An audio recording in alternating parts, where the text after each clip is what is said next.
Hello नमस्कार दोस्त, आप लोग कैसे हैं। आशा करता हूँ आप लोग ठीक होंगे। कॉन्सेप्ट किंग चैनल पर आप लोग का स्वागत है। आज क्या है, आज फिजिक्स का भी क्वेश्चन रहेगा और केमिस्ट्री का भी रहेगा और बायो का भी रहेगा। 5 को रहेगा सिर्फ क्वेश्चन, 2-2 नंबर वाला, जो एग्जाम के लिए इंपॉर्टेंट रहेगा। तो चलिए हम स्टार्ट करते हैं फटाफट। पहला क्वेश्चन रहेगा क्या, आज क्वेश्चन को नाम सुन ले, इंक लगता नहीं, क्वेश्चन के नाम सुन लेते हम लोग। सबसे पहला क्या रहेगा, पादप हार्मोन से आप क्या समझते हैं। पादप हार्मोन से आप क्या समझते हैं, या कितने प्रकार के होते हैं। पादप हार्मोन से आप क्या समझते हैं, या कितने प्रकार के होते हैं। फिर था बेंजीन और साइक्लोहेक्सेन का संरचना सूत्र बनाएं।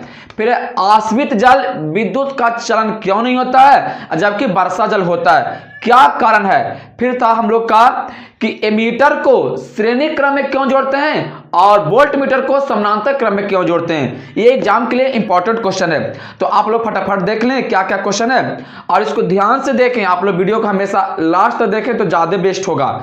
आप लोग वीडियो को स्किप करके देखते हैं, स्किप करके नहीं देखें, वीडियो को हमेशा लास्ट तक देखें तो ज्यादा बेस्ट होगा। तो चलिए हम क्या करते हैं, अब हम स्टार्ट कर लेते हैं फटाफट। सबसे पहले उसमें इंक डला रहा है, तो इंक डलाने के बाद हम स्टार्ट करते हैं। चलिए फटाफट स्टार्ट कर लेते हैं। पहला क्वेश्चन हम लोग का क्या रहेगा, पहला क्वेश्चन रहेगा कि पादप हार्मोन किसे कहते हैं या कितने प्रकार के होते हैं। पादप हार्मोन कहने का मतलब क्या हुआ, पेड़ पौधा। पादप कहने मतलब पेड़ पौधा। निकाल रहा था कि पादप हार्मोन यानी कि पादप हार्मोन किसे कहते हैं। पादप हार्मोन किसे कहते हैं। पादप हार्मोन किसे कहते हैं, यह कितने प्रकार के होते हैं। फिर यह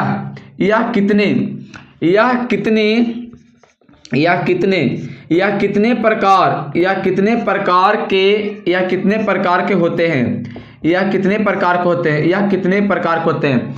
यानी पादप हार्मोन किसे कहते हैं, यह कितने प्रकार के होते हैं। पादप हार्मोन कहने का मतलब क्या, पेड़ पौधा। आप लोग ऐसे समझें, अगर पेड़ पौधा में हार्मोन विकसित नहीं होता तो क्या वह बढ़ता, नहीं बढ़ता, वह छोटे के छोटे रहता कि नहीं। जैसे यार आप लोग ऐसे समझें, हम लोग में हार्मोन वृद्धि हुआ तब तो बड़ा हो गए।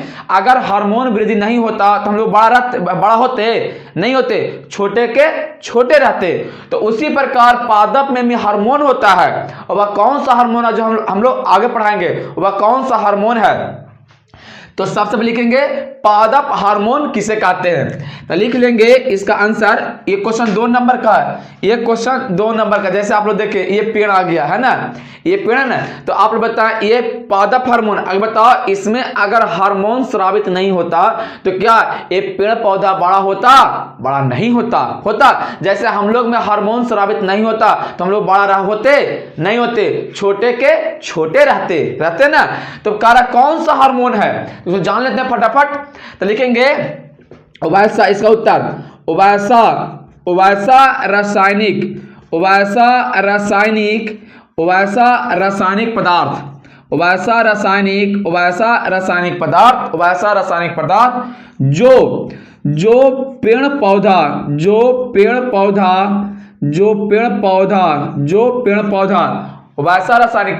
जो पेड़ पौधा में अल्प मात्रा में उत्पन्न होकर, पेड़ पौधा में अल्प मात्रा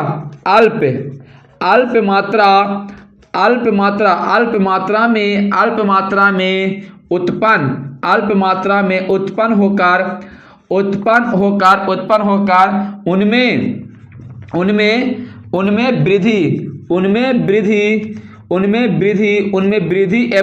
वृद्धि एवं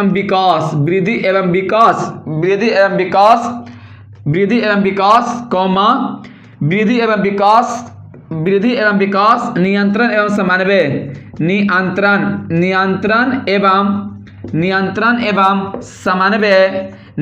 एवं समन्वय का कार्य करता है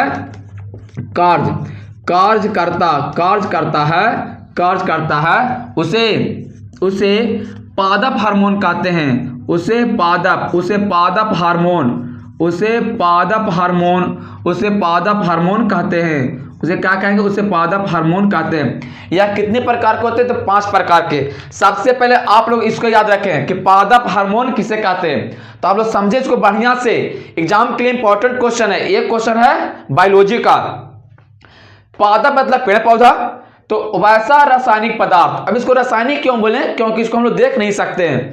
वैसा रासायनिक पदार्थ जो पेड़ पौधा में न होगा, पूछ रहा है किसमें, पेड़ पौधा में ना, तो पेड़ पौधा में न होगा कि हम लोग में होगा, यानी कि वैसा रासायनिक पदार्थ जो पेड़ पौधा में अल्प मात्रा में, अल्प कहने का मतलब धीरे धीरे, अल्प मात्रा में उत्पन्न होकर उनमें यानी पेड़ में, उनमें वृद्धि एवं विकास, नियंत्रण एवं समन्वय का कार्य करता है, उसे पादप हार्मोन कहते हैं। नियंत्रण करने का मतलब क्या हुआ कि टहनी बराबर होना चाहिए, माने कि अभी नहीं कि एक टहनी उधर चल गया तो एक टहनी इधर चल गया, बहुत लंबा हो गया, एक टहनी 20 फीट का है तो एक टहनी इतना छोटा है, ऐसा नहीं हो सकता है। नियंत्रण और समन्वय होना चाहिए, उसे क्या कहेंगे, पादप हार्मोन कहते हैं। यह कितने प्रकार के होते हैं, तो ये जानते हैं, यह कितने प्रकार, यह 5 प्रकार के होते हैं। पहला लिखेंगे ऑक्सीजन, पहला का नाम हो जाएगा ऑक्सीजन, पहला का नाम हो जाएगा ऑक्सीजन, और सेकंड का नाम क्या हो गया, सेकंड का नाम होगा जिब्रेलिंस, सेकंड का नाम हो गया जिब्रेलिंस, और फोर्थ का क्या नाम हो गया, साइटोकाइनाइन या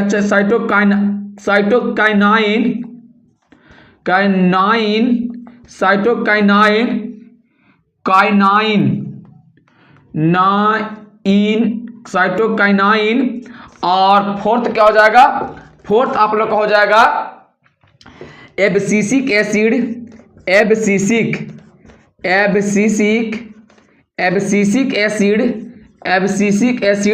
और फोर्थ क्या आ जाएगा, फिफ्थ क्या आ जाएगा, फिफ्थ आ जाएगा एथिलीन, यानी कि एथिलीन, यानी हार्मोन 5 प्रकार के, oxygen, gibberellin, cytokinin, abscisic acid और एथिलीन। बस काम खत्म। पूछेगा हार्मोन किसे कहते हैं, इतना ही लिखना है, 2 नंबर कंप्लीट, यानी इतना ही लिखना है। अब चलते हैं आगे क्वेश्चन क्या है, इसको आप लिख ले बढ़िया से, इस सब एग्जाम के लिए इंपॉर्टेंट क्वेश्चन है, एग्जाम के लिए ऐसा वेरी इंपॉर्टेंट क्वेश्चन है, इसको हम साफ करते हैं।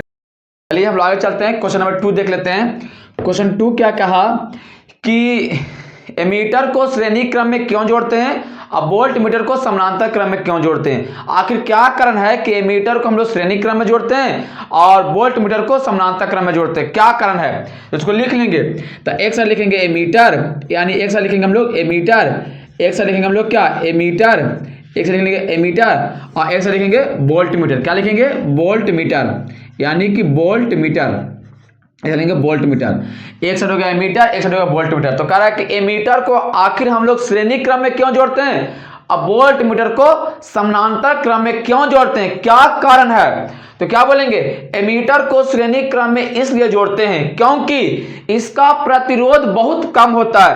प्रतिरोध कहने का मतलब क्या हुआ, धारा को रोकने वाला। जैसे आप लोग ऐसे समझें, अगर इसका प्रतिरोध अधिक रहता तो श्रेणी क्रम में जोड़ते हैं तो हमारे घर में उपकरण नहीं जलता नहीं जलता। क्यों, क्योंकि धारे को रोक लेता, तो धारे को रोक लेता तो हमारे जितना भी घर में उपकरण जलता नहीं जलता। यानी कि एमीटर को श्रेणी क्रम में इसलिए जोड़ा जाता है क्योंकि इसका प्रतिरोध बहुत कम होता है। पहला हो गया, यानी लिखेंगे एमीटर को श्रेणी क्रम में इसलिए जोड़ा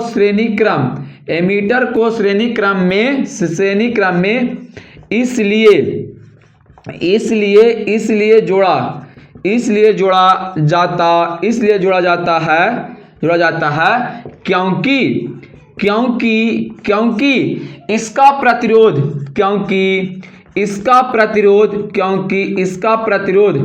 क्योंकि इसका प्रतिरोध बहुत कम होता है, क्योंकि इसका प्रतिरोध बहुत कम होता है। इस साइड यानी वोल्ट मीटर को, यानी लिख लेंगे इस साइड वोल्ट मीटर, यानी कि वोल्ट मीटर को समानांतर क्रम में इसलिए इसलिए जोड़ा जाता है, इसलिए जोड़ा जाता है क्योंकि क्योंकि क्योंकि क्योंकि इसका प्रतिरोध क्योंकि इसका प्रतिरोध क्योंकि इसका प्रतिरोध क्योंकि इसका प्रतिरोध बहुत अधिक होता है, बहुत अधिक बहुत अधिक बहुत अधिक बहुत अधिक होता है। काम खत्म, बहुत अधिक होता है। एक और लिख लेंगे, एक और लिख लेंगे, एमीटर का उपयोग यानी कि एमीटर विद्युत धारा को मापता है और वोल्ट मीटर विभवांतर को मापता है। तो इस यहाँ पर लिख लेंगे एमीटर यानी कि एमीटर को यानी एमीटर विद्युत धारा को मापता है, एमीटर विद्युत धारा को मापता, एमीटर विद्युत धारा को मापता है। और इस साइड लिखेंगे वोल्ट मीटर विभवांतर को मापता है, इसे लिखेंगे वोल्ट मीटर विभवांतर,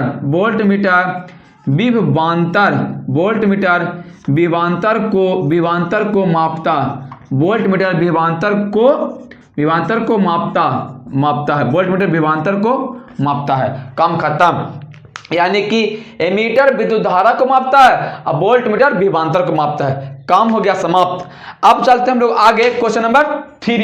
क्वेश्चन 3 क्या करें, इसको हम साफ करते हैं। क्वेश्चन क्या था कि एमीटर को श्रेणी क्रम में क्यों जोड़ते हैं और वोल्ट मीटर को समानांतर क्रम में क्यों जोड़ते हैं, क्या कारण था। तो क्या बोलेंगे, एमीटर को श्रेणी क्रम में इसलिए जोड़ते हैं क्योंकि इसका प्रतिरोध बहुत कम होता है और वोल्ट मीटर को समानांतर क्रम में इसलिए जोड़ते हैं क्योंकि इसका प्रतिरोध बहुत अधिक होता है। और ये क्या है, यानी कि एमीटर विद्युत धारा को मापता है और वोल्ट मीटर विभवांतर को मापता है। काम समाप्त। अब चलते हैं हम लोग आगे, क्वेश्चन नंबर आगे चलते हैं। क्वेश्चन नंबर आगे क्या कहता है, क्वेश्चन 3 क्या कहता है हम लोग का, फटाफट देख लेंगे। क्वेश्चन हम लोग का 3 क्या कहता है। क्वेश्चन नंबर 3 क्या कहता है कि बेंजीन और साइक्लोहेक्सेन का संरचना सूत्र बनाएं। यानी कि बेंजीन एवं साइक्लोहेक्सेन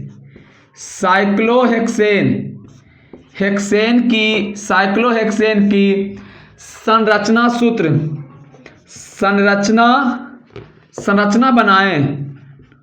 संरचना बनाएं। यानी बेंजीन एवं साइक्लोहेक्सेन का संरचना सूत्र बनाएं। तो बेंजीन का क्या होगा फॉर्मूला, बेंजीन का होगा C6H6। तो कार्बन क्या होगा 6 गो, तो कार्बन लिख लेंगे 6 गो, 1 carbon 2 carbon 3 carbon 4 carbon 5 carbon 6 carbon, हो गया ना 6 कार्बन। अब क्या कहा कि बेंजीन का होता है 6 कार्बन, क्या हाइड्रोजन 6 गो। तो बेंजीन का जो बनता है स्ट्रक्चर, यहाँ पर हो जाएगा डबल बॉन्ड, एक यहाँ हो जाएगा डबल बॉन्ड, यहाँ पड़ेगा डबल बॉन्ड, यहाँ नहीं पड़ेगा, अब पड़ेगा डबल बॉन्ड, यहाँ पड़ जाएगा, यहाँ पड़ेगा और एक डबल बॉन्ड यहाँ पड़ेगा। आप देते हाइड्रोजन, एक हाइड्रोजन यहाँ, एक हाइड्रोजन यहाँ, एक हाइड्रोजन यहाँ, एक हाइड्रोजन यहाँ, एक हाइड्रोजन यहाँ, एक हाइड्रोजन यहाँ। यानी कि बेंजीन का संरचना सूत्र बन गया। यानी कार्बन के गो 6 गो, 1 गो 2 गो 3 गो 4 गो 5 गो 6 गो, और हाइड्रोजन भी 6 गो, 1 गो 2 गो 3 गो 4 गो 5 गो 6 गो। अब कार्बन के भी 4 बॉन्ड पूरा हो गया, 1 2 2 4 हो गया। फिर कहा साइक्लोहेक्सेन, फिर क्या कहा साइक्लोहेक्सेन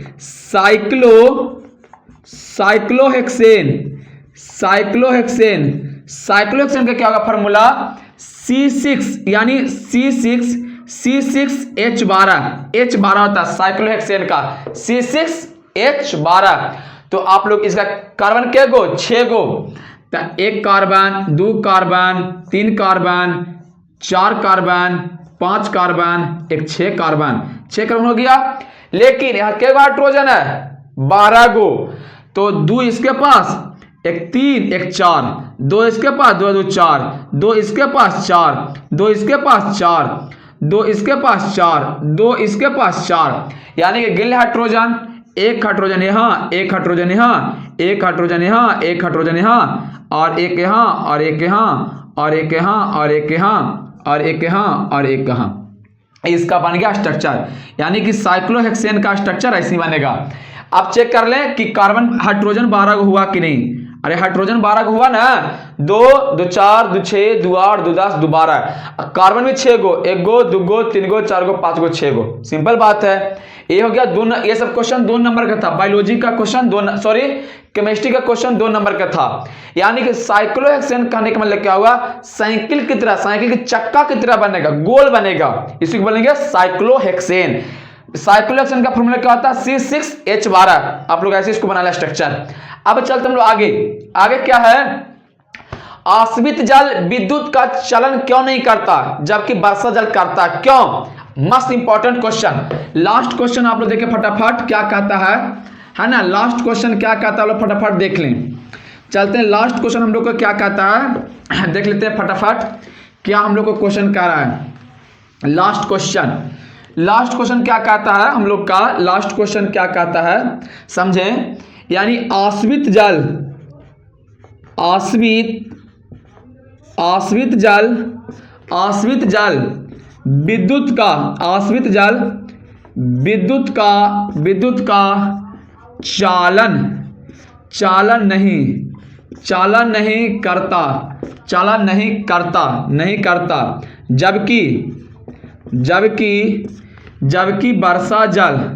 जबकि वर्षा जल करता है। क्यों? क्या कारण है? कारण है कि आश्रित जल विद्युत का चलन नहीं करता जबकि वर्षा जल करता है। क्या कारण है? तो सबसे पहले आप लोग समझें कि आश्रित जल के मतलब क्या होता है। मेन ये समझना है कि आश्रित जल के मतलब क्या होता है। तो क्या बोलेंगे, आश्रित जल हम लोग उसको बोलेंगे जैसे हम लोग खाना पकाते हैं, भात पकाते हैं ना, तो जो भाप ऊपर बन के उड़ता है, वहीं अगर भाप को स्टोर कर दिया जाए, उसमें लाइन दिया जाए, तो उस पानी में लाइन नहीं आएगा, उसी को बोलते हैं आश्रित जल। अब वर्षा जल क्या हुआ, जो ऊपर से गिरता है, ऊपर से बरसता है, उसी को बोलते हैं वर्षा जल। तो वर्षा जल में SO2 और NO2 उपस्थित रहता है, और आश्रित जल में SO2 और NO2 उपस्थित नहीं रहता है। आश्रित जल कहने का मतलब क्या हुआ, जैसे हम लोग खाना पकाएं ना, जैसे भात बनाए, तो भात के जैसे झकना पर क्या होता है, उसमें पानी हल्का बूंदे गोल गोल हो जाता है, होता है ना। तो वहीं पानी को अगर एक कंटेनर में स्टोर कर दिया जाए और उसमें लाइन दिया जाए, तो उसमें लाइन नहीं आएगा। तो पूछ रहा क्या कारण था, तो इसका लिख लेंगे उत्तर, लिखेंगे आश्रित जल शुद्ध होता है। इसका लिख लेंगे आश्रित, यानी कि आश्रित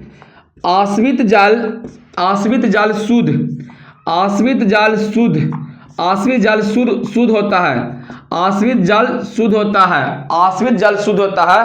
आश्रित जल में फिर लिख लेंगे हम लोग आश्रित, यानी कि आश्रित जल में हाइड्रोजन आयन उत्पन्न नहीं होता। लिखेंगे आश्रित जल में हाइड्रोजन आयन उत्पन्न नहीं होता।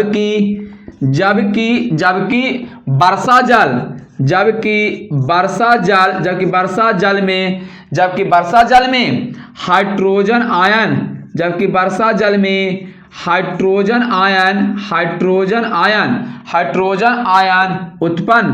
हाइड्रोजन आयन उत्पन्न होते हैं। इसीलिए आश्रित जल विद्युत का चलन नहीं होता, वर्षा जल होता है। इसीलिए यहाँ पर लिख लेंगे, इसीलिए आश्रित जल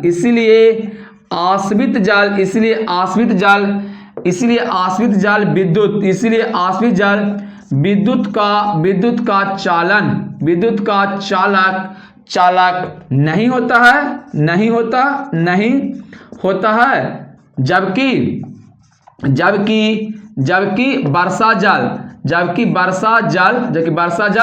होता है, जबकि वर्षा जल होता है। आप कुछ समझ ले बढ़िया से क्या करा, जो आश्रित जल विद्युत का चालन नहीं होता है जबकि वर्षा जल होता है। क्यों, क्या कारण है? तो क्या बोलेंगे, आश्रित जल शुद्ध होता है। आश्रित जल में हाइड्रोजन आयन उत्पन्न नहीं होता है। इसमें हाइड्रोजन आयन यानी H+ और OH- नहीं उत्पन्न होता, उत्पन्न नहीं होगा। तो जब उत्पन्न नहीं होगा तो कहां से लाइन आएगा? अरे प्लस माइनस उत्पन्न होगा तब तो लाइन आएगा। यानी आश्रित जल में हाइड्रोजन आयन उत्पन्न नहीं होते हैं, लेकिन वर्षा जल में हाइड्रोजन आयन उत्पन्न होते हैं। इसीलिए आश्रित जल विद्युत का चलन नहीं होते हैं जबकि वर्षा जल होते हैं। बस इतना ही लिखना है, ये 2 नंबर मिल गया। आश्रित जल कहने का मतलब क्या हुआ? जो खाना बनता है, भात बनता है, उसको ऊपर भाप बन के उड़ता है। अगर वह भाप को एक जगह स्टोर कर दिया जाए उसी को बोलते हैं हम लोग आश्रित जल। अगर वीडियो समझ में आया होगा तो चैनल को सब्सक्राइब और लाइक और कमेंट जरूर करें। धन्यवाद।